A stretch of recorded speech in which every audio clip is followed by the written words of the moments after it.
am at the storage facility where we keep our Vesta with all the other RVs. You can see I've got some ribbon attached to the back of the Vesta, trying to get an idea of what the airflow is on the back of the Vesta, because I'm going to be installing the air tabs this afternoon for my run south tomorrow. We've got a couple of cameras, the GoPro Session there, and then I have the Me Cam way up here at the top. And hopefully we're going to be able to get an idea of what the airflow looks like coming off the side. Now today we're fortunate in one respect. We got a real strong wind coming out of the south, so when I pull out of here I'm going to drive north for a couple miles and get up to highway speed, and then turn around and drive south, get up to highway speed. So we should be able to see what the airflow looks like both directions. And then I'm going to be driving due east with a cross tailwind on this side of the Vesta. So hopefully that should give us a pretty good data set, so we can see how airflow is before we put the air tabs on and then after the air tabs. So anyway, it's video fun with Bob Barker. Bob Barker, video fun.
Reviewing my footage from yesterday, I wasn't getting real good angle on any of those. I did have an interesting effect where I had the camera installed on the window. So check out this B-roll footage, it's pretty cool.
finished doing the install on the air tabs. I actually had one left over. Well, that little project is complete. Have them all installed. My color, the little copper was a little too red. Check that out. New sticker on the back. A little passive marketing.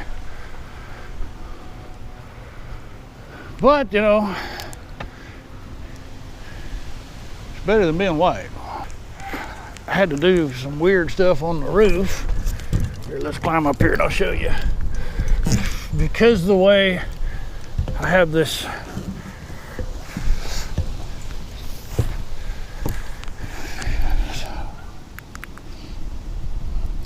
plastic rear cap, I ended up putting them kind of on an airfoil. I don't know if that's going to help or hinder or what. It was the only way I could really think that they would fit on there, short of building an air ramp. And so the remainder that I had left over was put on the projections. We shall see if it improves handling tomorrow. Stay tuned, more to come. Now, I've just installed the air tabs to help with the wind, because you know, a big old RV catches the wind, especially on days like today when you've got a 20-mile-an-hour wind gusting up to 40. You really notice the wind. A couple weeks ago, I installed the air tabs, and that same weekend I drove through some of the strongest spring winds that I have had the pleasure of driving an RV, driving a motorhome, pulling an RV, traveling through. I mean, they were 30-mile, 40-mile-an-hour winds gusting up to 50 and 60. And I gotta say, the air tabs, it was not like a life-changing experience, but it was much better than without. So not quite as much buffeting and blowing across the road. So I think it's a worthwhile investment. All right, so with that being said, we're gonna get on the road and we're gonna go to Lake Bob Sandlin State Park. Come along with me, let's check it out.